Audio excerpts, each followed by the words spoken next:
Hello बच्चों, welcome to Dakshinaji learning platform and this amazing session. और आज हम डिस्कस करने वाले हैं जेईई 2009 केमिस्ट्री पेपर 1। तो चलिए शुरू करते हैं क्वेश्चन नंबर 1 से।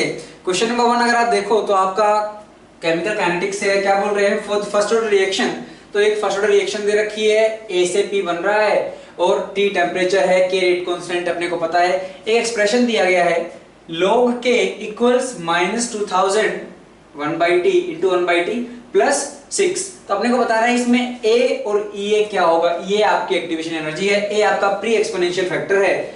और अब अगर आपको याद हो तो काफी आसान क्वेश्चन है बच्चों, है ना। तो ये थोड़ा मैथ्स का ज्यादा है, केवल आपको क्या करना है, आपको अरेनियस इक्वेशन बिल्कुल याद होगी। क्या बताती है भाई वो, कि आपका रेट कांस्टेंट और टेम्परेचर के बीच में रिलेशनशिप जो है अरेनियस इक्वेशन हमें देती है। और वो क्या होता है, K equals A into e to the power minus EA by R T. तो यहाँ पे क्या करिए, आपको दिख रहा है इक्वेशन आपकी क्या है, log में है, log k है। तो क्या करिए आप पहले ln k कर लेते हैं, ln k equals ln a minus क्या हो जाएगा, ln करते ही EA बाई आर टी। ठीक है, अब log में है तो log में कन्वर्ट कर लेते हैं। तो क्या करना पड़ेगा, 2.303 log k equals 2.303 log a minus क्या हो जाएगा आपका, minus EA by R T. ठीक है, अब क्या हो जाएगा, यहां से आप log k equals log a minus, तो हमने बेसिकली 2.303 से क्या कर दिया है, पूरी को डिवाइड कर दिया है, minus EA by 2.303 R T. अब यहां से आसान है, इस वाली को जो अपनी आई है इक्वेशन नंबर 1, इसको अपनी जो गिवन इक्वेशन है इससे कंपेयर कीजिए। तो log a, तो जो कांस्टेंट है, देखिए टेम्परेचर के साथ में जो टर्म है आपकी वो ये है, तो -2000। तो हमें यहां से क्या पता लगा, minus EA by 2.303 R equals -2000। दूसरा क्या पता लगा कि जो 6 है वो क्या है, log a है। तो log a इक्वल्स क्या है, 6। यहां से क्या आ जाएगा, अगर आप देखो तो भाई log है मतलब ये, इसका बेस क्या है, 10 है। तो अपन क्या करेंगे भाई कि 10 की पावर 6 इक्वल्स क्या हो जाएगा आपका a। तो यहां से a आ जाएगा 10 की पावर 6 और यूनिट होगी सेकंड इनवर्स। कैसे पता लगा भाई, यहां देखिए आपकी फर्स्ट ऑर्डर रिएक्शन है, मतलब k की यूनिट क्या होगी आपकी, सेकंड इनवर्स।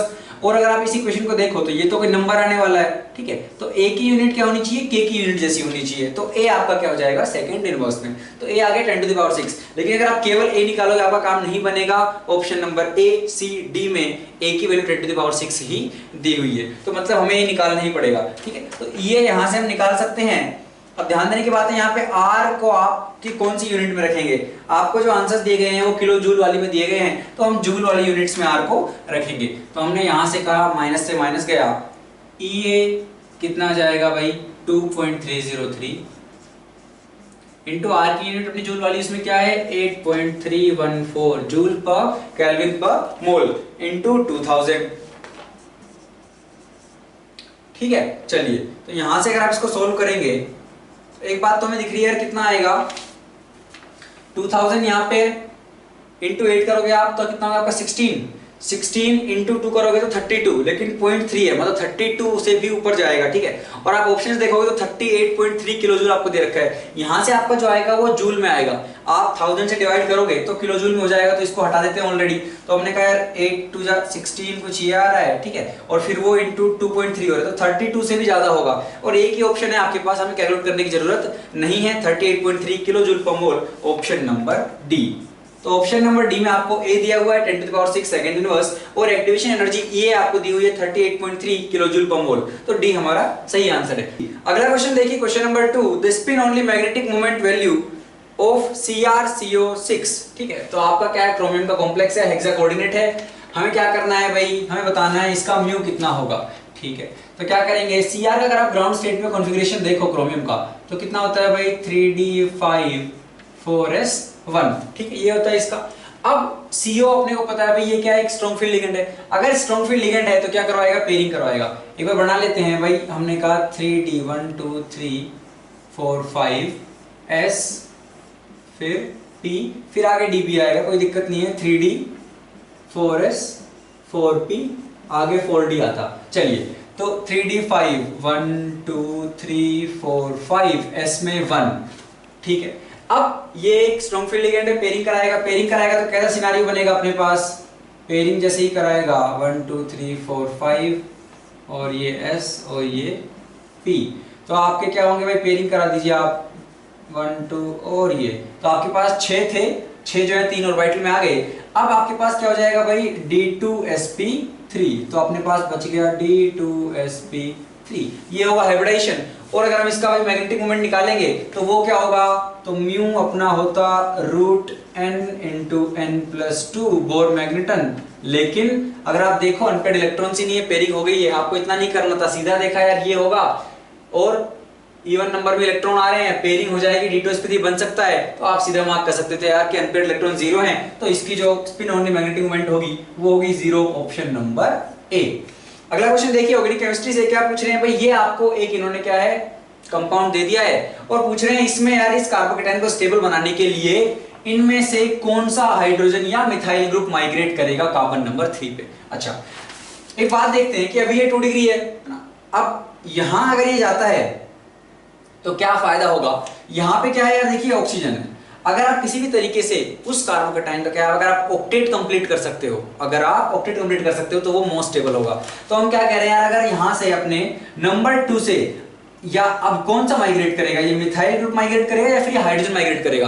देखिए मिथाइल ग्रुप के कंपैरिजन में अगर आप माइग्रेटरी एप्टीट्यूड देखो तो हाइड्रोजन का क्या है, ज्यादा है, छोटा साइज है, तुरंत माइग्रेट कर जाएगा। तो यहां से ये H जो है ये माइग्रेट करेगा, जैसे ये H जाएगा तो क्या होगा आपका, यहां पे कार्बोकेटाइन आएगा 2 नंबर पे और फिर ये ऑक्सीजन जो है अपने लोन पेयर देके वहां पे क्या कर देगा, ऑक्टेट कंप्लीट कर देगा। तो वाइज चॉइस ये अपनी की यार, अपना जो है हाइड्रोजन यहां से माइग्रेट करे, इधर से अगर आप माइग्रेट कराओगे तो आपको 3 डिग्री जरूर मिलेगा, number of hyper conjugative structure ज्यादा मिलेंगे, लेकिन वो मोस्ट स्टेबल नहीं होगा। क्यों, क्योंकि इधर में आपका ऑक्टेट कंप्लीट हो रहा है, तो उसी को प्रायोरिटी देंगे। तो 2 पे जो हाइड्रोजन है वो माइग्रेट करेगा 3 वाले कार्बोकेटाइन पे, तो 2 पे हाइड्रोजन, तो hydrogen at C2, option number D. बच्चों अगला क्वेश्चन देखिए, क्वेश्चन नंबर 4 क्या बोल रहे हैं, the correct stability order of the following resonating structures is. तो आपको भाई 4 रेजोनेटिंग स्ट्रक्चर दिए गए हैं, स्टेबिलिटी ऑर्डर बताना है। आपको याद दिला दें कि स्टेबिलिटी ऑर्डर हम कैसे चेक करते हैं, सबसे पहले अपन देखते हैं यार ऑक्टेट कंप्लीट। तो ऑक्टेट कंप्लीट अगर आपका है, ठीक है, तो हम बोलते हैं कि यार वो पहले आएंगे और जिनका ऑक्टेट इनकम्प्लीट है वो बाद में आएंगे। तो ऑक्टेट कंप्लीट अगर आप देखने जाओगे तो हमने कहा यार 1 में हम देखें तो कंप्लीट है, इसमें कंप्लीट है, सी लिख लेते हैं कंप्लीट वालों को। यहाँ पे इस कार्बन का आप देखो तो इनकम्प्लीट है भाई, प्लस लगा रखा है, तो इसका इनकम्प्लीट है, ये सब रहने देते हैं, इनकम्प्लीट है, 2 का इनकम्प्लीट है, 3 का फिर कंप्लीट है, इसके 4 बॉन्ड बने हुए हैं, इसके 4 बॉन्ड बने हुए हैं, और यहाँ पे इनकम्प्लीट है, इस एंड पे प्लस है। तो हमने कहा भाई सेकंड 4 में इनकम्प्लीट है, 1 3 में कंप्लीट है, तो 1 और 3 would surely be ahead of 2 and 4। सही बात है। अब जिसमें कंप्लीट है उसमें चेक करते हैं भाई, फिर क्या देखोगे आप कि भाई चार्ज्ड और अनचार्ज्ड, अगर चार्ज ना हो तो अच्छी बात है, अगर दोनों में इक्वल नंबर ऑफ चार्जेस हैं, फिर हम देखते हैं कि यार आपका चार्ज सेपरेशन जिसमें मिनिमम है वो ज्यादा स्टेबल होगा। तो 1 3 प्लस माइनस है, 3 में प्लस माइनस है, दोनों भाई पास पास में हैं, तो चार्ज सेपरेशन से तो आंसर नहीं मिला। फिर हम देखते हैं कि यार चलिए कोई बात नहीं, क्या हमें ऐसा दिख रहा है कि भाई नेगेटिव चार्ज ज्यादा इलेक्ट्रोनेगेटिव पे हो, पॉजिटिव जो है ज्यादा इलेक्ट्रोपॉजिटिव पे हो। तो हमने कहा एक नाइट्रोजन पे प्लस है, दोनों में कोई दिक्कत नहीं, यहाँ पे नाइट्रोजन पे माइनस है, कार्बन पे माइनस है, कौन स्टेबल है, नाइट्रोजन पे माइनस, क्योंकि वो ज्यादा इलेक्ट्रोनेगेटिव है, तो negative charge should be on more electronegative atom. तो हमने कहा भाई 1 वुड बी ग्रेटर देन 3, और इतना करते ही आपका आंसर आ जाता ऑप्शन नंबर बी। ठीक, लेकिन बाकी भी देख लेते 2 एंड 4। 2 एंड 4 में हमने कहा यार चार्ज सेपरेशन बराबर है, 1 3 1 3 पे है, दोनों बिल्कुल एंड्स पे जो है चार्ज हैं। अच्छा, अब चार्ज सेपरेशन को वैसे हम क्यों बोलते हैं कि अगर ज्यादा चार्ज सेपरेशन है तो ज्यादा अनस्टेबल होगा, क्योंकि अगर वो चार्ज को सेपरेट करने के लिए आपको एनर्जी देनी पड़ती है, तो अगर उसकी ज्यादा एनर्जी रही तो obviously that would be unstable. ठीक है, 2 एंड 4 में अगर मैं देखूं तो मैं कह रहा हूं यार नेगेटिव मेरा किस पे ज्यादा स्टेबल होगा, कार्बन पे और नाइट्रोजन पे, किस पे होगा। तो मैंने कहा अगर आप नेगेटिव चार्ज की बात करो, एक बार डी वाले स्ट्रक्चर को दोबारा देख लेते, क्या हमने सही बनाया है, सी पे माइनस एन पे प्लस, इधर सी पे प्लस एन पे माइनस। तो मैंने कहा अगर हम बात करें तो भाई नेगेटिव किस पे होना चाहिए था, नेगेटिव आपके कायदे से होना चाहिए था माइनस वाले पे। क्या नेगेटिव माइनस वाले पे है, मैंने कहा बिल्कुल सेकंड में नेगेटिव जो है माइनस वाले पे है। क्या पॉजिटिव ज्यादा इलेक्ट्रो पॉजिटिव पे है, बिल्कुल कार्बन पे पॉजिटिव है, तो हर मायने में सेकंड ही बेटर है। तो मैंने कहा 1 3 देन 2 देन 4, तो सही ऑर्डर है।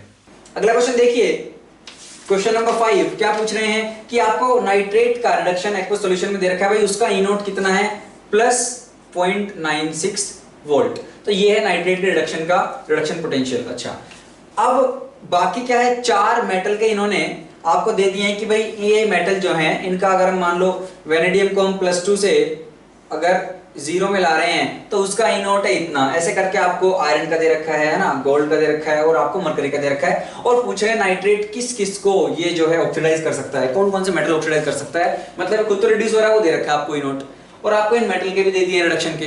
पूछ रहा है कि यार किस किस मेटल को नाइट्रेट ऑक्सीडाइज कर सकता है, किसको करेगा, जिसका रिडक्शन पोटेंशियल क्या होगा, इससे कम होगा। ठीक है, ऐसे बात समझना है। फिर आप ऐसे समझ सकते हो कि यार आपके अब यहाँ पे क्या होगा, एक समेशन हो रहा है कि भाई ये जा रहा है +5 से नीचे वाली में, तो इसका तो रहेगा प्लस इतना, और दूसरा जो मेटल अपना है वो जाएगा अपना 0 से, उसको करना है ऑक्सीडाइज, तो आपकी जो भी यहाँ पे ई नोट दिया हुआ है उसका उल्टा हो जाएगा। ठीक है, क्योंकि हम ये दे रखा है आपको ऑक्सीडाइज्ड वाली से 0 का, हम बात कर रहे हैं 0 से ऑक्सीडाइज करने की, तो जो दिया हुआ आपको उसका क्या हो जाएगा, ऑपोजिट साइन हो जाएगा।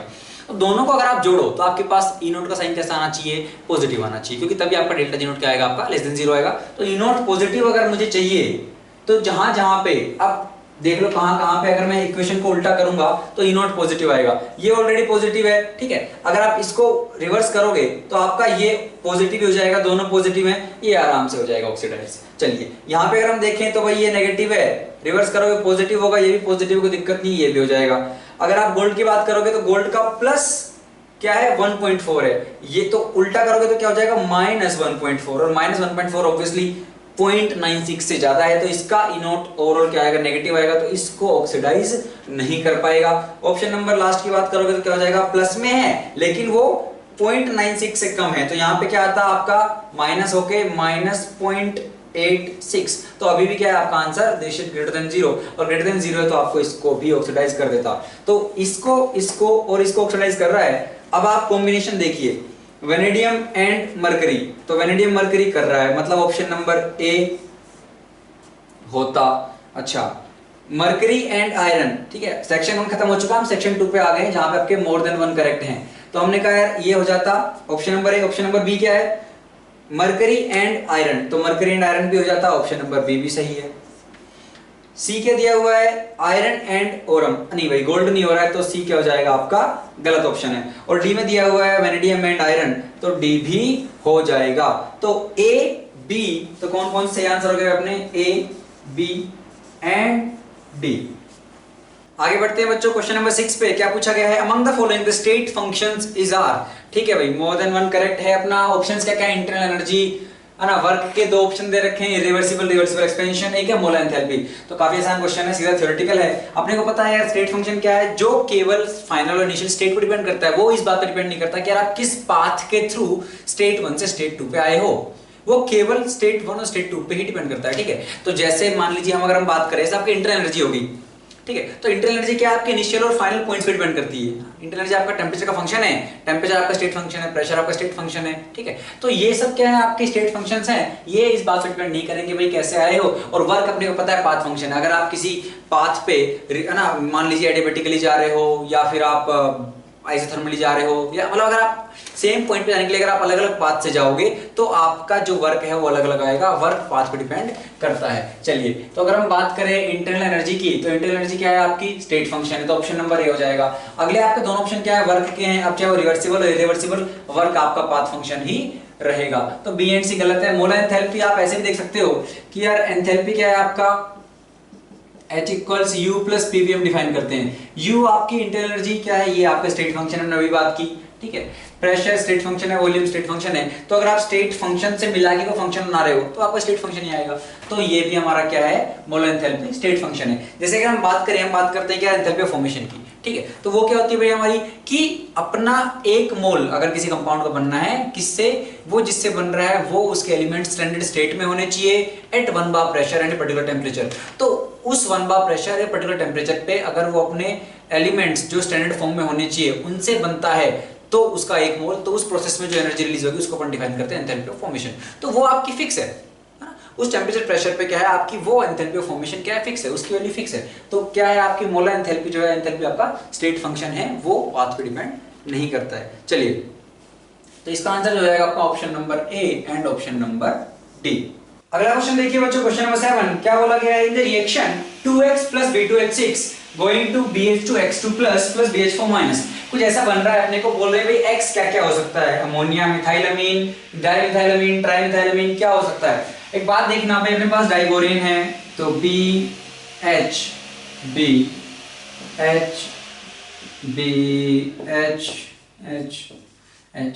अब क्या है कि मान लीजिए आपके पास एक इस तरह का कुछ बल्कि बेस है, ठीक है। अगर बल्कि बेस आया N के साथ क्या है भाई 3 इस तरह से मिथाइल लगे हुए हैं, ये इधर अटैक मारेगा, तुम्हारा इधर से बॉन्ड टूटेगा, ठीक है। क्योंकि 5 तो नहीं बनाएगा ना यार इस तरह से, तो जैसे ही अटैक मारेगा ये बॉन्ड आपका टूट के उधर चला जाएगा। अब क्या जब दूसरा बेस क्या इसी पे अटैक मार सकता है, एक बात समझना, क्या वो दोबारा इसी पे अटैक मार सकता है? मैंने कहा नहीं। क्यों? क्योंकि इस पे भी बहुत ज्यादा हिंड्रेंस ऑलरेडी हो चुकी है, तो अभी हिंड्रेंस आपकी बहुत बढ़ जाएगी। तो दूसरा वाला प्रेफर करेगा कि भाई वो इस वाले पे अटैक मारे इस बार, और ये बॉन्ड आपका इधर टूटे। तो अगर आप तमीज से देखो तो जब अपने पास क्या है भाई एक बल्कि बेस अटैक कर रहा है, तो हम बोल रहे हैं यार एक बोरोन के पास आपके पास ये एक हाइड्रोजन, ये एक हाइड्रोजन, ये एक हाइड्रोजन, आपके पास 3 हाइड्रोजन है। सिमिलरली इसके पास 3 हाइड्रोजन है, तो BH3 नॉर्मल स्टेट में अगर हम देखें तो BH3 टाइप रहता है, ठीक है। अगर मान लीजिए इसने एक एक्स्ट्रा ले लिया हाइड्रोजन H- तो BH4- बन जाएगा। इसने एक अगर लूज कर दिया तो BH2+ बन जाएगा। लेकिन नॉर्मली क्या रहता है BH3। सिमिलरली यहाँ पे भी क्या है BH3 जैसा ही है, एक के पास 3 हाइड्रोजन है, तो आप कोवेलेंट तरीके से टूट रहा है, समझने के लिए ऐसा समझ सकते हो। लेकिन मुद्दे की बात है वहां पे क्या है इलेक्ट्रॉनिक क्या है भाई आपका स्टेरिक हिंड्रेंस की वजह से क्या है वो दूसरी जगह अटैक मार रहा है, तो यहाँ पे क्या बनेगा आपका H2X2 नहीं बन पाएगा, क्योंकि वो इस पे अटैक कर रहा है। अगर ये छोटा होता मान लीजिए NH3 टाइप होता, तो एक ये टूटा, तो क्या होता है आपका फिर आयोनिक तरीके से टूटता है, मतलब जैसे ये बॉन्ड टूटा अपना, ठीक है। दूसरा आया NH3, क्योंकि ये छोटा है कुछ हिंड्रेंस वगैरह की दिक्कत नहीं है, वो अटैक कर देगा, ये भी इधर चला जाएगा।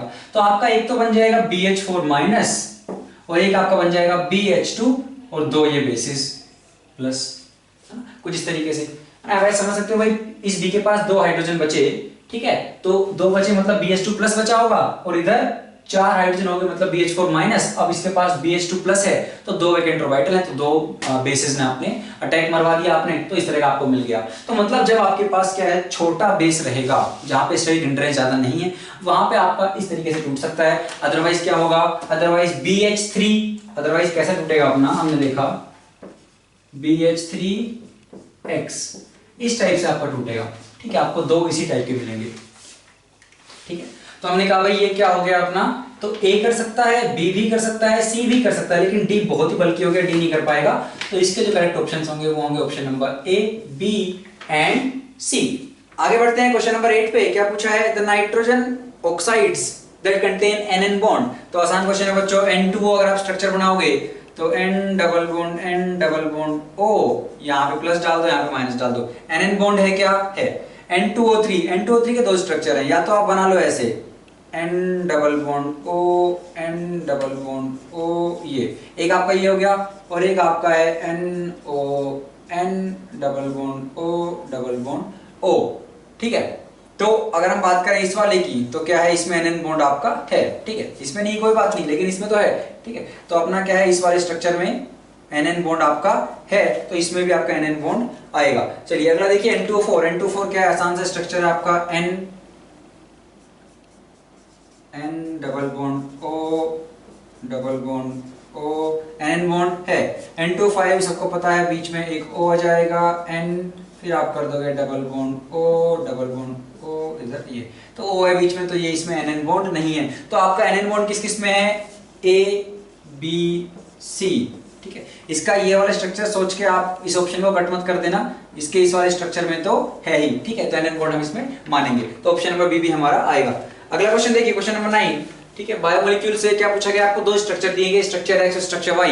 अगर आप देखो तो क्या है भाई इसमें आपकी 2 ग्लूकोज की यूनिट्स हैं, ठीक है। इसमें एक ग्लूकोज और एक फ्रक्टोज है। अपने को बताना क्या है, अपने को बताना है कि यार X और Y में से रिड्यूसिंग शुगर कौन सा है, कि कौन सा रिड्यूसिंग है कौन सा नॉन रिड्यूसिंग है, और दूसरा अपने को बताना है कि भाई ग्लाइकोसाइडिक लिंकेज जो यहाँ पे बना है वो अल्फा है या बीटा है। अच्छा, पहले बात तो रिड्यूसिंग नॉन रिड्यूसिंग कैसे देखते हैं। हमने कहा था कि यार अगर आपके पास ऐसे डाइसेक्राइड्स में क्या है, आपके पास अगर हेमी एसिटल है तो क्या है वो रिड्यूसिंग है। अगर एसिटल लिंकेज है, हेमी एसिटल नहीं है, है ना, एसिटल अगर आपके पास है तो वो क्या होगा आपका नॉन रिड्यूसिंग होगा। अगर आप कहीं पे भी हेमी एसिटल मिल जाए तो वो रिड्यूसिंग है। ढूंढते हैं भाई हेमी एसिटल मतलब क्या हो जाएगा आपका, एक ही कार्बन पे OH हो और OR हो, ये है हेमी एसिटल। और एसिटल क्या है, एक कार्बन पे आपके दोनों क्या हो, OR OR हो। ढूंढते हैं भाई, इस कार्बन पे मैं बात करूं तो इस पे OH है लेकिन OR कहीं नहीं है, नहीं हो पाएगा। यहां पे अगर आप आओगे तो इस पे OR है, OR ग्रुप है, ठीक है, इसमें भी नहीं हुआ। यहां पे मैं आऊं तो इस पे तो कार्बन और फिर OR है, नहीं हुआ, ठीक है, इस पे भी OR OR है, नहीं हुआ। तो ये तो मेरी हो गई नॉन रिड्यूसिंग शुगर, ठीक है। अच्छा, यहां पे अगर अपन बात करें तो ये क्या हो जाएगी भाई आपकी, यहां पे अगर मैं इसको देखूं तो OR OR है, लेकिन यहां पे अगर आप देखोगे तो ये क्या है, OH और इधर क्या है OR, ये एक हेमी एसिटल ग्रुप है। और अगर आपको हेमी एसिटल मतलब क्या होगा, रिड्यूसिंग शुगर होगी। तो X जो है नॉन रिड्यूसिंग है, लेकिन आपकी Y क्या है, रिड्यूसिंग शुगर है। तो एक तो अपने को पता लग गया भाई, ऑप्शन नंबर बी में आपको दिया हुआ है कि X is non reducing and Y is reducing, तो ऑप्शन नंबर बी आ गया।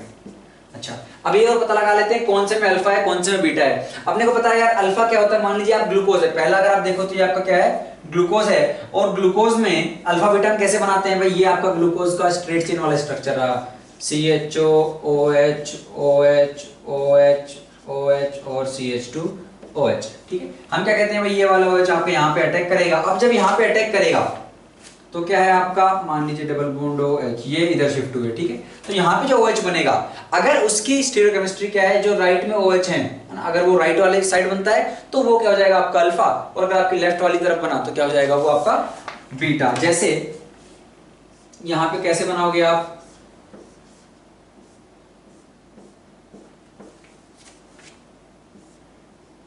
ठीक है। तो आपका ये रहा कार्बन नंबर 1, ये रहा 1 पे हमने कहा यार, और जो राइट में है उनको हम क्या है, नीचे की तरफ करते हैं। तो ये रहा OH, ठीक है, मान लीजिए राइट में बना था, हमने इसको नीचे की तरफ बनाया। अगले पे आप जाओगे तो उसमें भी राइट में है, फिर लेफ्ट में है, फिर राइट में है, और फिर आपका CH2OH बच जाता है, ठीक है, एक H था। चलिए ये हो गया। और इसमें अगर आप देखोगे तो एक H H H H, ठीक है, इस टाइप से आप बनाओगे। अब अगर आप देखो यहाँ पे, तो अगर ये राइट में है, मतलब अगर जो डाउनवर्ड वालों की साइड अगर ये है तो ये अल्फा है, अगर ये OH ऊपर की तरफ होता तो हो जाता बीटा, ठीक है। यहाँ पे अगर आप देखो तो ये बिल्कुल सेम है, ठीक है, ये और ये अगर आप इसकी पहली वाली यूनिट को देखो तो वो एग्जैक्टली क्या है आपका अल्फा ग्लूकोज ही है, क्योंकि जो ये OH था ये नीचे की साइड आपका रहा होगा और तब वो फ्रक्टोज के इस कार्बन के साथ क्या है वहां से वाटर निकला है और आपका ये O वहां पे आया है। तो ये क्या था, अल्फा था, तो X क्या हो जाएगा आपका अल्फा, ठीक है। और सिमिलरली यहाँ पे अगर आप देखोगे तो ये OH क्या ऊपर की साइड रहा होगा, तभी ऐसे ऊपर की तरफ बॉन्ड बनाया आपका, तो ये क्या रहा होगा आपका बीटा। तो X इज अल्फा और Y इज बीटा। तो आप देखोगे the glucosidic linkage in X and Y are alpha and beta respectively, so option number C is also correct. तो आपका बी सही है और सी सही है, डी में जस्ट उल्टा दिया हुआ है कि बीटा एंड अल्फा है, तो वो आपका गलत हो जाएगा। चलिए, तो यहाँ पे हमारा सेक्शन 2 जो है खत्म होता है। अब चलते हैं हम सेक्शन 3 की तरफ। तो पहला क्वेश्चन अगर आप देखो सेक्शन 3 में, वो आपका इनऑर्गेनिक केमिस्ट्री से है, क्या है, मैच द कॉलम है, क्या पूछ रहे हैं, तो ये कॉपर और जिंक की आपकी रिएक्शंस करवा रहे हैं डाइल्यूट और कॉन्सेंट्रेटेड NO3 से, है ना। ये बहुत ही आसान रिएक्शन है, आपको करवाई जाती है, नोट्स में भी लिखवाते हैं। तो अगर हम देखें तो पहली बात तो भाई कॉपर और जिंक की अब कॉन्सेंट्रेशन अगर हम अलग अलग लें तो आप देखोगे कि भाई नाइट्रोजन जो यहाँ से रिड्यूस हो जाएगा, वो अलग अलग ऑक्साइड उसके बनते हैं, ठीक है। कॉपर को ये क्या करेगा भाई, अगर आप बात करो तो डाइल्यूट HNO3 या HNO3 क्या है, ये केवल आपका एक एसिड नहीं है, ये एक ऑक्सीडाइजिंग एजेंट की तरह भी बिहेव करता है। तो अगर ऑक्सीडाइजिंग एजेंट की तरह बिहेव करता है तो ये क्या करेगा, अगर आप हर एक में क्या होगा, कॉपर को ये कॉपर 2+ में लेके जाएगा, तो एक आपका बनेगा कॉपर नाइट्रेट, यहाँ पे भी आपका क्या बन जाएगा कॉपर नाइट्रेट NO3 ट्वाइस, और यहाँ पे क्या बन जाएगा आपका जिंक नाइट्रेट, तो जिंक NO3 ट्वाइस और आपका जिंक NO3 ट्वाइस, ठीक है, प्लस। तो एक प्रोडक्ट तो अपना ये बनना है कि भाई जिंक हो या कॉपर हो वो +2 में जाएगा, चाहे डाइल्यूट हो चाहे कॉन्सेंट्रेटेड हो। अच्छा, अब दूसरा बचता है कि यार अगर कॉपर ऑक्सीडाइज हुआ है तो जो नाइट्रेट रिड्यूस होगा वो रिड्यूस होके किस में जाएगा। अब वो डिपेंड करता है प्योरली इस बात पे कि आपका HNO3 कितना जो है उसका कॉन्सेंट्रेशन है। अगर आप डाइल्यूट में लेते हो तो क्या है वो ज्यादा रिड्यूस होगा, क्योंकि आपको जो नेसेंट हाइड्रोजन मिलेगी उसका कंसंट्रेशन ज्यादा होगा तो वो इसको ज्यादा रिड्यूस कर देगी। लेकिन अगर आप कंसंट्रेटेड लोगे तो आपको नेसेंट हाइड्रोजन ज्यादा नहीं मिलेगी, वो HNO3 को ज्यादा रिड्यूस नहीं कर पाएगा। तो अगर हम बात करें भाई डाइल्यूट में क्या है, ये ज्यादा रिड्यूस होगा, ज्यादा रिड्यूस होगा तो कहां पहुंच जाता है, कॉपर के केस में नाइट्रिक ऑक्साइड आपका बनता है, ठीक है, प्लस आपका वाटर। और कॉन्सेंट्रेटेड बात करोगे आप तो आपको +4 वाला NO2 मिलेगा, नाइट्रोजन डाइऑक्साइड। अगर हम बात करें जिंक के केस में तो कॉन्सेंट्रेटेड में तो अपने को NO2 ही मिलता है, लेकिन डाइल्यूट में क्या होगा, वो और नीचे चला जाता है, N2O बनता है, तो +1 में चला जाएगा अपना नाइट्रस। ठीक है, तो अगर हम प्रोडक्ट की बात करें और सब में H2O तो आप लगा ही लो, वैसे H2O आपको ऑप्शंस में दिया नहीं है तो हमें मैच नहीं कराना है। तो आपको एक तो ऑप्शन दिया हुआ है भाई नाइट्रेट बनेगा, है ना, कॉपर जिंक का वो ऑप्शन दिया हुआ है, और आपको दिया हुआ है कि भाई NO बनेगा नाइट्रिक ऑक्साइड, या नाइट्रोजन डाइऑक्साइड NO2 बनेगा, या फिर आपका N2O बनेगा। तो अगर हम बात करें कॉपर प्लस डाइल्यूट HNO3, तो अपना क्या क्या आया है भाई, यहाँ पे NO आया है और कॉपर नाइट्रेट आया है। तो अगर NO कॉपर नाइट्रेट अगर आप देखोगे, NO दिया हुआ है P ऑप्शन में और कॉपर नाइट्रेट दिया हुआ है S में, तो PS हो जाएगा। अगर हम बात करें कॉन्सेंट्रेटेड की तो NO2 मतलब कि आपका Q और S तो होगा ही। यहां पे आप बात करोगे तो आपका क्या हो जाएगा, N2O R में दिया हुआ है और T में है जिंक नाइट्रेट, तो T में जिंक नाइट्रेट तो यहां भी आ रहा है, और कॉन्सेंट्रेटेड में NO2 हमारा कहां बना था, इस केस में मतलब Q भी आएगा। ठीक है, तो अगर आप बात करो तो PS, QS, RT और QT ये आपके करेक्ट ऑप्शन होंगे, आपके करेक्ट बेसिकली क्या होंगे, मैट्रिक्स मैच होंगे आपके क्वेश्चन नंबर 10 के लिए। आगे बढ़ते हैं बच्चों क्वेश्चन नंबर 11, और ये वाला मैट्रिक्स मैच हमारा ऑर्गेनिक केमिस्ट्री से है। आपको कॉलम 1 में 4 जो है कंपाउंड दिए गए हैं, कॉलम 2 में अपने को 4-5 प्रोसेस दी गई है कि भाई इस पर्टिकुलर कंपाउंड पे हम क्या क्या करा सकते हैं, क्या हम इस पे न्यूक्लियोफिलिक सब्स्टिट्यूशन करा सकते हैं, या फिर एलिमिनेशन, न्यूक्लियोफिलिक एडिशन, क्या हम एसिटिक एनहाइड्राइड के साथ एस्टरिफिकेशन करा सकते हैं, या फिर डिहाइड्रोजनेशन। तो क्या करा सकते हैं ये हमें बताना है। अगर आप देखो, चलिए डी से शुरू करते हैं। डी में अगर आप देखो तो आपके पास ये कंपाउंड है, क्या हम इसमें डिहाइड्रोजनेशन करवा सकते हैं, बहुत ही वाहियात ऑप्शन का मतलब नहीं बनता। एस्टरिफिकेशन कब होगा, जब आपके पास मान लीजिए इस तरह का अल्कोहल होगा, वो एसिटिक एनहाइड्राइड पर अटैक करेगा और उसके साथ क्या है COCH3 लग जाएगा। तो समझिए कैसे होगा, जैसे मान लीजिए आपके पास क्या है C डबल बॉन्ड OCH3, अगर आपके पास अल्कोहल रहा तो वो ROH ये यहाँ अटैक करेगा, ये ऊपर जाएगा, वापस आएगा तो इसको निकाल देगा। ठीक है, तो आपके पास इस O के O से ये C double bond OCH3 attach होगा, एस्टर बन जाएगा। तो अल्कोहल टाइप का अपने को चाहिए। ठीक है, तो यहाँ पे ऐसा कुछ नहीं है, तो एस्टरिफिकेशन नहीं करवा पाओगे। न्यूक्लियोफाइल का एडिशन इस पे नहीं करवा पाएंगे, कुछ ऐसा अपने पास है ही नहीं जहां करवा पाए। Elimination impossible.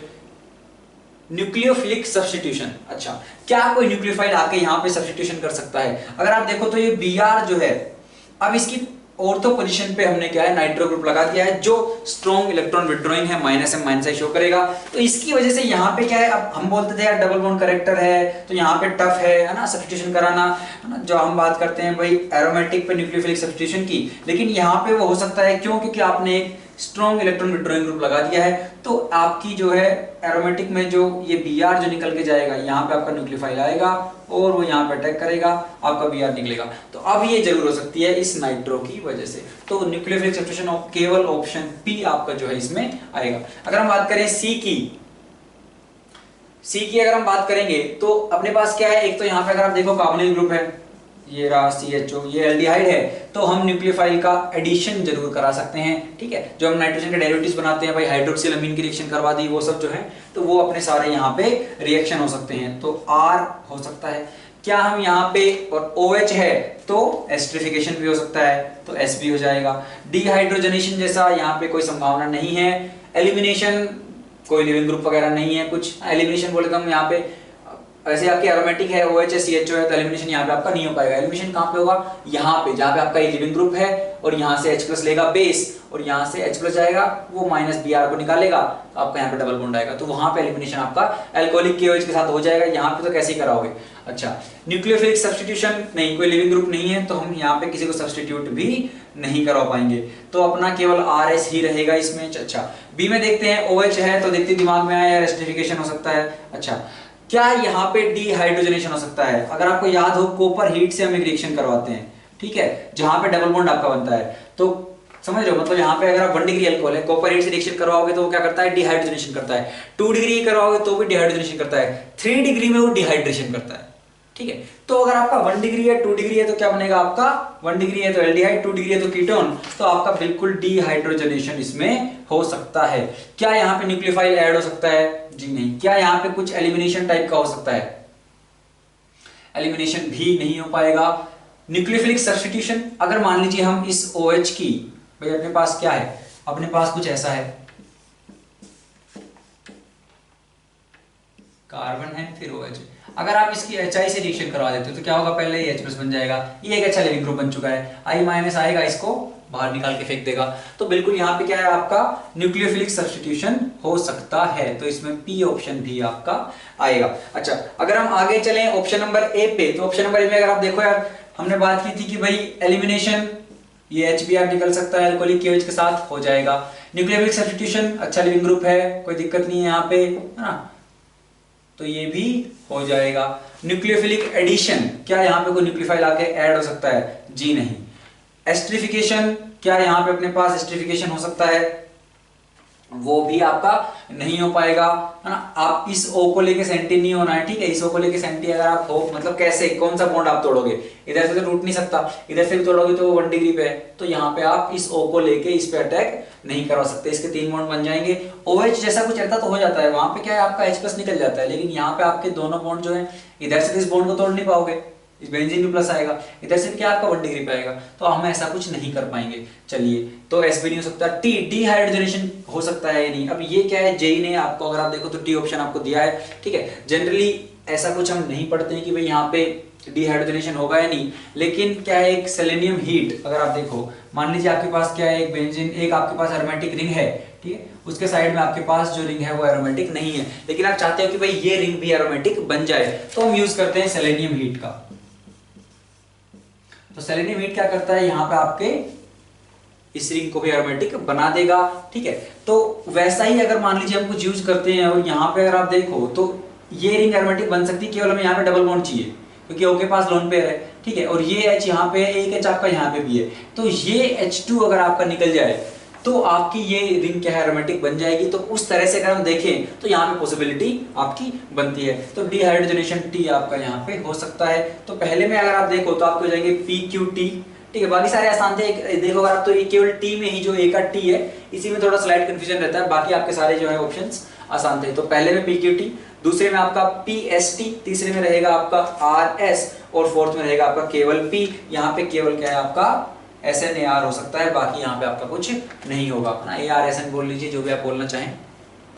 चलिए, अब हम चलते हैं बच्चों सेक्शन 4 की तरफ, जहां पे अपने इंटीजर टाइप क्वेश्चंस हैं। और सबसे पहला क्वेश्चन आपको देखिए कैलोरीमीटर का दिया हुआ है, तो बोल रहे हैं कांस्टेंट वॉल्यूम कैलोरीमीटर है, आपके पास 3.5 ग्राम गैस थी जिसका मॉलिक्यूलर वेट 28 है, हमने उसका कंबशन कराया, ठीक है, ऑक्सीजन की अपने पास भरपूर मात्रा थी 298 केल्विन पे, तो अपना टेम्परेचर जो राइज हुआ वो 298 से 298.45 केल्विन हो गया। और अब बोल रहे हैं भाई हीट कैपेसिटी जो है उस कैलोरीमीटर की वो 2.5 किलो जूल पर केल्विन है, मतलब 1 केल्विन अगर आपको राइज करना है टेम्परेचर में तो आपको 2.5 किलो जूल इतनी हीट देनी, उतनी हीट मतलब उसको चाहिए अगर आप उसका टेम्परेचर 1 केल्विन से बढ़ाना चाहते हो। तो हमें बताना क्या है कि भाई इस गैस की जो है एंथैल्पी ऑफ कंबशन कितनी है, मतलब अगर मैं इस गैस का 1 मोल बर्न करूं तो मुझे कितनी हीट मिलेगी, ठीक है। आसान क्वेश्चन है बच्चों, है ना, कैलोरीमीटर देख के घबरा नहीं जाना है। अगर हम देखें भाई कांस्टेंट वॉल्यूम है तो हीट कैपेसिटी आपको दे रखी है कि यार अगर आप 1 केल्विन बढ़ाओगे तो क्या होगा, आपको 2.5 किलो जूल इतनी हीट। लेकिन अब अगर हम देखें तो अपना कितना टेम्परेचर राइज हुआ है 0.45, ठीक है, उतना राइज हुआ है। हम बोल रहे हैं हीट कैपेसिटी दे रखी 2.5, तो अगर आप हीट कैपेसिटी को ना, अगर आप ज्यादा पता भी नहीं है, अगर आप केवल यूनिट्स के तरीके से निकालना चाहो कि भाई यहाँ पे केल्विन है, ये 1/केल्विन है, तो मल्टीप्लाई कर दो तो आपको वहां पे हीट मिल जाएगी। तो हमने कहा 2.5 अपनी हीट कैपेसिटी है, heat capacity into delta T अगर आप करोगे वो है 0.45, तो ये क्या जाएगा मेरा, इतनी हीट मेरी रिलीज हुई कब, जब मेरा 3.5 ग्राम बर्न हुआ, ठीक है, जब 3.5 ग्राम बर्न हुआ तब इतनी हीट रिलीज हुई। अगर 1 ग्राम बर्न होता तो कितनी हीट रिलीज होती, बाई 3.5। अच्छा, मुझे निकालनी क्या है कि यार जब मेरा 1 मोल बर्न हो तब कितनी हीट रिलीज हो, और 1 मोल में कितना है भाई, उसका कितना मास है 28, क्योंकि वही उसका मॉलिक्यूलर वेट है, तो 1 मोल में 28 ग्राम आएगा। तो भाई ये हुआ 1 ग्राम का इंटू 28, तो 1 मोल में इतनी हीट निकलेगी। अगर आप इस एक्सप्रेशन को सोल्व करोगे तो आपको आंसर मिल जाता। करने की कोशिश करते हैं, 5 7 2 0 28 इंटू अगर आप 5 करोगे तो ये हो जाएगा 140 इंटू 45 बाई हो जाएगा 700। आगे कर लेते हैं, तो हम आगे करेंगे तो 7 2 जा, ठीक है, और आपका 1 0 से 1 0 कट गया, यहाँ पे आ गया 45 2 जा 90 हो जाएगा, बाई 10 कितना आ गया 9। तो आपकी 9 किलो जूल इतनी हीट आपकी क्या हो जाएगी यहाँ पे इसकी एंथैल्पी ऑफ कंबशन की अगर हम बात करें तो 1 मोल अगर आप करोगे बर्न तो आपकी 9 किलो जूल हीट क्या है वहां पे रिलीज होगी। तो इसका जो आंसर होगा वो जाएगा अपना 9। आगे बढ़ते हैं बच्चों, क्वेश्चन नंबर 13 पे क्या बोला गया है, एट 400 केल्विन, तो आपके पास क्या है, टेम्परेचर है 400 और बोल रहे हैं भाई एक गैस आपके पास X जिसका मोलिकुलर वेट है 40 और उसकी जो रूट मीन स्क्वायर है, उसकी जो VRMS है वो इक्वल है उस टेम्परेचर पे किसके, एक दूसरी गैस Y की मीन स्पीड के। अगर आप उसका VMPS लो Y का और X का VRMS लो, लेकिन टेम्परेचर अलग अलग है, इसका टेम्परेचर है 400, इसका है 60, इसका आपको मोलिकुलर वेट दे दिया गया है 40, इसका मोलिकुलर वेट बताना है। फॉर्मूला बेस्ड क्वेश्चन है भाई, अपने को पता है VRMS क्या होता है, फॉर्मूले में डालते हैं सीधा, √3RT/m, T कितना है 400/m कितना है 40, इक्वल्स कितना दे रखा है आपको, एमपीएस होता है 2RT/m, तो बाई टी, टी कितना हो जाएगा भाई हमारा यहाँ पे 60/m, m ऑफ y, यही तो निकालना है, r, ठीक है। अच्छा अब हम क्या कर लेते हैं, तो हमें चाहिए बेसिकली ना, ये उड़ा ही दो, तो my कितना आ गया आपका, my इक्वल्स कितना आ गया 60 × 2 × 40 डिवाइडेड बाई 400 × 3, यहां से गया 10, 10, 3 2 जा 6, 2 2 जा कितना आ गया आपके पास 4, तो यहां पे अपना करेक्ट आंसर क्या हो जाएगा बच्चों 4।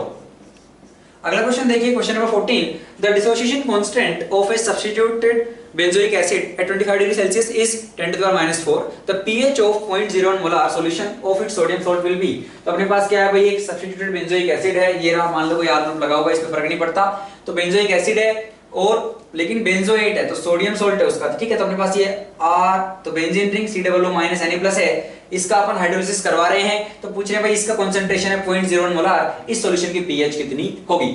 तो अगर आप देखो तो ये क्या है भाई, आपका स्ट्रॉन्ग बेस और वीक एसिड का क्या है, ये आपका सोल्ट है ना भाई, ये आपका NaOH से आया होगा, मान लो Na है तो, और ये आपका हमें पता है बेंजोइक तो क्या है आपके वीक एसिड्स हैं, तो इसका हाइड्रोलिसिस हम करेंगे तो अपने पास pH क्या बनेगी, बहुत ही आसान है। एक बात समझना भाई, मान लो इसका कंसंट्रेशन C है, ठीक है, तो ये अल्फा डिसोशिएट हुआ तो C × 1 - अल्फा, तो ये कितना बनेगा भाई C अल्फा, लेकिन इसका इक्विलिब्रियम कांस्टेंट क्या होगा भाई, ये इसका हाइड्रोलिसिस हो रहा है तो इसका होगा KH, और वो हमें निकालना पड़ेगा।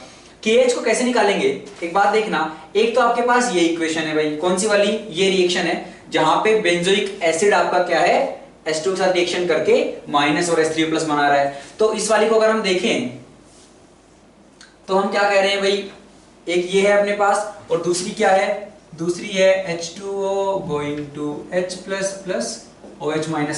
अब क्या मैं इन दोनों से ये वाली ला सकता हूं, मैंने कहा यार इसका मुझे पता है क्या होगा भाई, इसका होगा Ka और इसका होगा Kw, क्या इन दोनों को हम जोड़ के ये वाली अपनी रिएक्शन ला सकते हैं, ये वाली इक्वेशन ला सकते हैं क्या, बिल्कुल ला सकते हैं। ध्यान देना भाई, ये माइनस वाला जो है अपने पास बेंजोएट इधर है, ठीक है, और एसिड अपने पास इधर है, और अगर हम देखें तो OH- तो राइट हैंड साइड में ही है, तो OH राइट हैंड साइड में इसमें है, लेकिन मुझे बस केवल इस वाली को इधर करना पड़ेगा, तो इस वाली को आप उल्टा करके लिखिए, तो क्या होगा RCO- Na+, ठीक है, और आपका क्या है वो, उसके साथ आपके पास है H3O+, तो बेसिकली H+, और वो जा रहा है किसमें RC⋯OH प्लस आपका H2O, इसका क्या है Ka।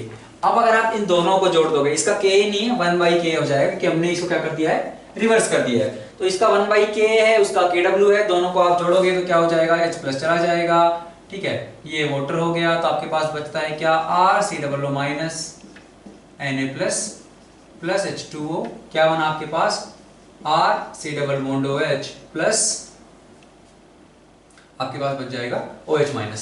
तो क्या हो गया ये, अगर मैं देखूं तो ये हो गया मेरा Kw/K, तो Kw/K है मेरा KH है, या वो आप लोगों को ऑलरेडी आता भी है, तो मेरा Kw/K आ गया KH, और Kw कितना होता है भाई 10 to the power -14/K, कितना दे रखा है, इसका दे रखा है आपको K 10 to the power -4, ठीक है, तो 10 to the power -10 आ गया इसका हाइड्रोलिसिस का आपका, अगर आप देखो तो KH आ गया 10 to the power -10। चलिए अच्छी बात है, ठीक है, आप इसको ऐसे भी ला सकते थे सिंपली कि भाई, तो Kw अपने को पता है क्या होता है, H+ का कंसंट्रेशन इनटू OH- का कंसंट्रेशन, ठीक है, K क्या होगा, K आपका हो जाएगा RC⋯ into H+ divided by RCOOH ये होगा। अब इन दोनों को देख लीजिए आपको कैसे मैनिपुलेट करना है कि आपको क्या आना चाहिए RCOOH into OH minus by RCOO minus आपका आना चाहिए। ठीक है, तो आपको क्या करना पड़ेगा K को उल्टा करके आपको मल्टीप्लाई करना पड़ेगा। तो 1/K आप करेंगे तो आपके पास वही बचेगा जो इसका KH है। चलिए है ना, अब ऐसे आप कर सकते थे। ऐसे आपको लग रहा होगा कि यार इधर H2O है ना इधर H2O, तो वो सब छोड़ दीजिए, आप सिंपली इन दोनों का एक्सप्रेशन लिखिए। और अगर आप KW/K करेंगे, जैसे मान लीजिए मैं KW/K करूंगा तो क्या आएगा मेरे पास, H प्लस चला गया, RCOOH ऊपर जाएगा, मेरे पास बन गया RCOOH into OH minus by RCOO minus. और यही मेरा क्या है, अगर आप देखो तो यही तो मेरा KH है, RCOOH into OH minus by RCOO minus. ठीक है, चलिए तो वो आ गया 10⁻10। अब यहां से अगर आप KH लिखोगे तो यहां से क्या है भाई, तो KH would be C alpha into C alpha, तो C square alpha square by क्या हो जाएगा C इंटू 1 माइनस अल्फा, तो C इंटू 1 माइनस अल्फा,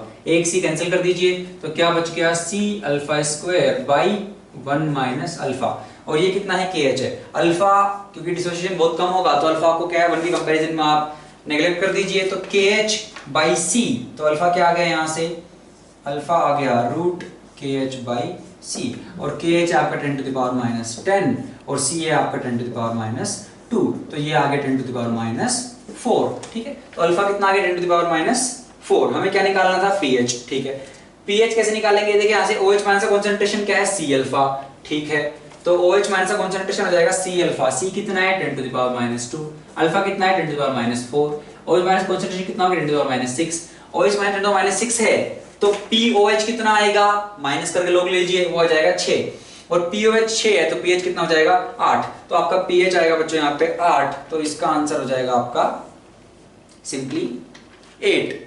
चलिए अगला क्वेश्चन देखिए, क्वेश्चन नंबर 15। तो आपको यूरेनियम दे रखा है, यूरेनियम से लेड में जा रहा है, यहाँ पे डिसइंटीग्रेट हो रहा है। आपको पूछा गया है कि भाई इस न्यूक्लियर रिएक्शन में अल्फा बीटा के टोटल कितने पार्टिकल लिमिट होंगे, सम करके बताने हैं। तो बहुत ही आसान है बच्चों, यहाँ पे 238 है मास नंबर, यहाँ पे 214 है। ठीक है, तो मास नंबर को बैलेंस करने के लिए अपन क्या करेंगे भाई, ये अगर आप देखो अल्फा का क्या होता है 2 4, ठीक है, हीलियम का न्यूक्लियस होता है। अच्छा, तो अगर आप बैलेंस करोगे तो 238 से 214, यहाँ पे कितने का डिफरेंस आया 24 का, और इसका एक का मास नंबर 4 है, तो कितने लगाने पड़ेंगे मुझे बैलेंस करने के लिए 6। तो मेरा मास नंबर बैलेंस हो गया। लेकिन अगर मैं बात करूं एटॉमिक इसकी, एटॉमिक नंबर की, तो 92 82, तो यहाँ पे 10 का डिफरेंस है, लेकिन यहाँ पे 6 2 12, लेकिन यहाँ पे 12 आ गए हैं, तो मेरा 2 से बढ़ गया है। अगर 2 से बड़ा है, समझना भाई, यहाँ पे 10 का डिफरेंस है लेकिन मेरा 12 का आ रहा है, तो मतलब अगर 2 से बड़ा है तो यहां से आपके दो न्यूट्रॉन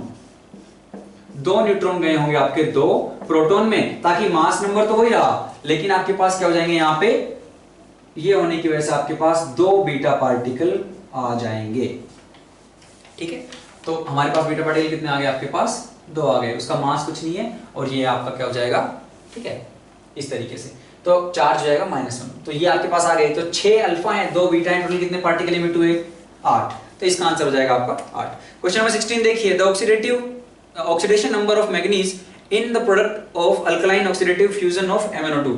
तो आपकी सिंपल सी रिएक्शन है, MnO2 की क्या है, हम अल्कलाइन फ्यूजन करा रहे हैं, तो अल्कलाइन मतलब भाई KOH है, मान लीजिए बेसिक मीडियम है, ठीक है, और ऑक्सीडेटिव तो O2, और फ्यूजन कराया, आपका प्रोडक्ट क्या बनेगा भाई, यहाँ से मैंगनीज जो +4 में है इसका ऑक्सीडेशन हो जाएगा, और आपको मिलेगा यहाँ से +6 वाला, तो K2MnO4, ठीक है, प्लस क्या हो जाएगा, आपको मिलेगा यहाँ से वाटर। ठीक है, तो ये आपको प्रोडक्ट मिलेगा, तो आपको यहाँ से मैंगनीज आयन मिल गए हैं, और आप देखो तो ये +4 से गया है +6 में, यहाँ पे ऑक्सीजन 0 से चला गया है -2 में, तो इसमें कितने का चेंज आया भाई, बैलेंस करना चाहो तो +2 से गया, ये +4 से गया +6, यहाँ पे 2 का चेंज है, यहाँ पे 0 से गया -2, 2 का चेंज है, लेकिन O2 है तो 4 का चेंज है, तो 1:2 है, तो इसको 2 से मल्टीप्लाई कर दो, इसको 2 से करोगे तो मैंगनीज को बैलेंस करने के लिए 2, अब K वाले हो गए 2 2 4, तो इसमें लगा दो 4। ठीक है, अब ऑक्सीजन बैलेंस कर लीजिए, ऑक्सीजन कितने हो गए टोटल, यहाँ पे 2 4 6 4 10 है, यहाँ पे आए 4 2 8, तो यहाँ पे आ जाएगा 2। लेकिन बताना क्या था हमें कि भाई यहाँ पे जो आपका प्रोडक्ट बनेगा उसकी ऑक्सीडेशन स्टेट क्या है, तो हमें यहाँ पे क्या मिल रहा है, अगर आप देखो तो पोटेशियम, या आपको बेसिकली मैग्नेट मिल रहा है, तो इसका क्या है ऑक्सीडेशन नंबर आपका +6, तो 6 होगा आपका यहाँ पे करेक्ट आंसर। चलिए अगला क्वेश्चन देखिए, क्वेश्चन नंबर 17 बोल रहे हैं the number of water molecules directly bonded to the metal centre in CuSO4.5H2O। तो CuSO4.5H2O में आपके पास मेटल सेंटर से डायरेक्टली कितने वाटर मॉलिक्यूल्स बॉन्डेड हैं, बस अपने को ये बताना है। तो भाई अगर आप इसका बनाओगे तो किस तरीके से होता है भाई, बना लेते हैं एक बार। स्ट्रक्चर आपको पता होना चाहिए, Cu2+, ठीक है, Cu2+, ये रहे आपके 4 water molecules, OH2 OH2 OH2 OH2, और फिर आपका यहाँ पे सल्फेट, तो SO- double bond O double bond O, ठीक है। यहाँ पे भी आपका क्या हो जाएगा, O- से आएगा, 4 आपके वाटर मॉलिक्यूल्स रहेंगे, यहाँ पे O- से आएगा, SO- double bond O double bond O, यहाँ पे O- sulphur double bond O, और यहाँ पे आपका रहेगा बच्चों H2O, यहाँ पे हाइड्रोजन बॉन्डिंग, ठीक है, यहाँ पे डाल दीजिए H2O हाइड्रोजन बॉन्डिंग, और यहाँ पे आपका क्या हो जाएगा, sulphur double bond O double bond O, ये रही हाइड्रोजन बॉन्डिंग, ठीक है। तो अगर हम देखें कि यार सेंट्रल मेटल जो आपका है उससे डायरेक्टली कितने बॉन्डेड है वाटर मॉलिक्यूल्स आपके, 1 2 3 4, ठीक है। इन चारों को मत काउंट कर लेना, वो दूसरे वाले के हैं, ठीक है। हमें CuSO4.5H2O को बताना है, तो सेंट्रल से कितने कनेक्टेड है, 4 है, और आपका एक क्या है, हाइड्रोजन बॉन्डिंग में है। तो अगर आप देखो सेंटर वाले से पूछें तो आपका क्या हो जाएंगे, सीधे सीधे यहाँ पे आंसर हो जाएगा 4। आपको स्ट्रक्चर पता था ना, बेसिक सा स्ट्रक्चर है, अगर आपको पता था तो आपका आंसर यहाँ पे तुरंत आता और आप सीधा टिक कर सकते थे, आपको बनाने की भी जरूरत नहीं थी, ठीक है। चलिए अगला क्वेश्चन देखिए बच्चों, question number 18, the coordination number of aluminium in the crystalline state of AlCl3। तो अगर आप बात करो भाई क्रिस्टलाइन स्टेट की, तो इसमें क्या Cl- आपका स्पेस लैटिस बनाता है और ऑक्टाहेड्रल वॉइड में आपका एल्यूमिनियम रहता है। अब अगर एल्यूमिनियम ऑक्टाहेड्रल वॉइड में, मतलब कोऑर्डिनेशन नंबर क्या होगा उसका, 6 होगा, 6 Cl- से वो सराउंड होगा। जैसे मान लीजिए स्ट्रक्चर अगर हम बनाना चाहें, क्वेश्चन नंबर है 18, चलिए तो कैसा होगा भाई आपका, ये मान लीजिए Al है, ठीक है, ये Cl हो गए, Cl, ठीक है, यहाँ पे Al, इस तरीके से, ठीक है, यहाँ पे आपका Al इस तरीके से आपका रहेगा। तो अगर आप देखो तो एक Al जो है आपका 6 Cl- से क्या है, टच करेगा वो, तो उसका कोऑर्डिनेशन नंबर हो जाएगा कितना, 6। अगला क्वेश्चन देखिए, क्वेश्चन नंबर 19, और ये हमारा लास्ट क्वेश्चन भी है इस पेपर का। Total number of cyclic structures as well as stereoisomers possible for the compound the molecular formula C5H10। तो बेसिकली आपको बोल रहे हैं कि भाई आपके पास C5H10 है, ठीक है। इसके आपको एक तो साइक्लिक बनाने हैं, साइक्लिक होने चाहिए, प्लस क्या होने चाहिए, स्टीरियो पे आपको गिनने हैं, तो साइक्लिक कंडीशन मस्ट है। अब अगर आप देखो इसकी DU कितनी आ रही है भाई, DU इसकी आ रही है 2n+2 minus number of hydrogen हो जाएंगे बाई 2। तो अगर आप देखो n क्या है, नंबर ऑफ कार्बन, तो वो हो जाएगा भाई 12 माइनस 10/2, DU आ गई 1। अब अगर DU 1 है और साइकिल भी बनाना है, तो मतलब मैं और डबल बॉन्ड वगैरह उसमें नहीं बना सकता, मेरी केवल एक साइकिल बनेगी बस, ठीक है। अच्छा, इसी को ध्यान में अगर आप रखोगे तो अब C5 है, तो एक तो आप सीधी सीधी 5 मेंबर्ड बना दीजिए। अच्छा, इसमें कोई और पॉसिबिलिटी नहीं है, 4 बना के ऐसे कर दीजिए, या फिर आप 3 बना के दोनों को इस पे लगा दीजिए। भाई 4 बनाए तो एक कार्बन बच गया ना, उसको मैंने बाहर लगा दिया। 3 की रिंग बनाई, 3 कार्बन गए, 2 कार्बन बचे, दोनों कार्बन एक ही कार्बन पे लगा दिए हमने, या फिर दोनों ऐसे लगा दीजिए, ठीक है। या फिर आप क्या कर सकते हो, दोनों इस तरीके से लगा दीजिए, ठीक है। बाकी और कोई पॉसिबिलिटी आपके पास नहीं बनती है, ऐसा कुछ मत कर लेना, हाँ। ऐसा कुछ करोगे तो आपकी DU 1 नहीं बची है ना, तो ये आपका क्या है, गलत हो जाएगा, DU आपकी ज्यादा हो गई है। अच्छा, क्योंकि आपको दिख रही है रिंग इसमें ज्यादा है, एक तो नहीं है रिंग। अच्छा, यहाँ पे अगर आप देखो इसमें क्या कोई स्टीरियो बन सकता है, जी नहीं, इसमें कोई कायरल सेंटर नहीं है, सबके पास 2 हाइड्रोजन है, तो इसका केवल एक ही मिलेगा। यहाँ पे ये सेंटर पे एक मिथाइल है, एक हाइड्रोजन है, लेकिन बाकी दोनों ग्रुप सेम है, तो यहाँ पे भी कायरल सेंटर नहीं है, इसका भी एक ही मिलेगा। सेम हाल इसका है, तो इसका भी एक ही मिलेगा, और इसमें भी, इसमें 2 मिथाइल ग्रुप आ गए, 2 भी सेम है, तो इसका भी एक ही मिलेगा। एक बचता है ये, इसमें भी 2 मिथाइल ग्रुप जो हैं, अगर आप देखो इस पे एक मिथाइल है, एक हाइड्रोजन है, इधर जाओगे तो अलग ग्रुप है, क्यों, क्योंकि इस कार्बन पे CH3 है, इधर जाओगे इस कार्बन पे CH3 नहीं है, तो आपके क्या हैं, 4 अलग अलग ग्रुप हैं। तो ये आपका और ये दोनों सेंटर आपके स्टीरियो शो कर सकते हैं। अब यहाँ पे 2 केस बनेंगे कि मान लीजिए एक तो दोनों क्या हो जाए, ऊपर हो जाए। अगर दोनों ऊपर करोगे तो इस प्लेन के अबाउट आप इसको क्या है, आपको सिमेट्री मिल जाएगी, बीचों बीच ऐसे काट दीजिए, ठीक है। आपको जैसे यहाँ सिमेट्री मिलेगी तो क्या हो गया भाई, प्लेन ऑफ सिमेट्री मिल गई, कंपाउंड ऑप्टिकली इनएक्टिव हो गया, इसकी मिरर इमेज को आप काउंट नहीं करोगे। तो इस केस में तो एक ही मिलेगा, लेकिन ये तो आपने लिया है दोनों ऊपर हो जाएं। दूसरा केस क्या बन सकता है, एक ऊपर की तरफ हो एक नीचे की तरफ हो। अगर एक ऊपर एक नीचे हुआ तो आपको ना पीओएस मिलेगी ना सीओएस मिलेगी, तो ये ऑप्टिकली एक्टिव है तो इसकी मिरर इमेज को भी काउंट करना पड़ेगा। तो यहाँ पे मिलेंगे 2। अब ये मत करना दोनों नीचे हो जाएं, क्योंकि वो सेम ही है, उसको आप पलटाओगे तो क्या है आपको, अगर आप भाई दोनों नीचे कर रहे हो ऐसे कर दीजिए तो दोनों ऊपर आ गए, तो यही केस है वो। तो डुप्लीकेसी नहीं करनी है। 1 2 3 4 5 6 7 टोटल आपके पास जो आइसोमर्स मिलेंगे वो मिलेंगे 7। और यहाँ पे अपना बच्चों पेपर 2 का डिस्कशन समाप्त होता है। आई होप आप लोगों को मजा आया होगा और आपके लिए काफी हेल्पफुल होगा। चलिए बच्चों इसके साथ पढ़ते रहिए, मुस्कुराते रहिए, बाय।